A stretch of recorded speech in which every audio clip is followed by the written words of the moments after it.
To masu sauraro, har kullum dai muna ƙara muku barkawa da kasancewa da mu da kuke a cikin wannan channel tamu da Hausa D24. Da na muna subscribe kana ka danna alamar ƙararrawa a duk nau'ikan bidiyon mu da ka ci karo da shi don samun wasu da dama game da shirye-shirye, labarai, waƙoƙi da ma fina-finan Kannywood masu dogon zango da zarar mun samu za mu ke sa muku shi a wannan channel.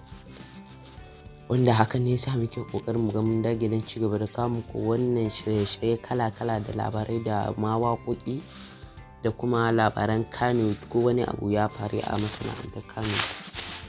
Muna subscribe akan wannan bidiyo ka danna alamar like ko kuma ka biyo mu ta comment in ka ga wani abu da bai dace ba.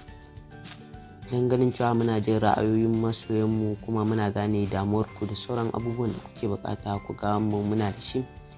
Wanda ku ne dalilin da yasa muke zaune a nan muke muku kawo muku bidiyoyi. Mun gode da irin yadda kuke bin mu kuma ku ci gaba da bin mu ta hanyar danna subscribe.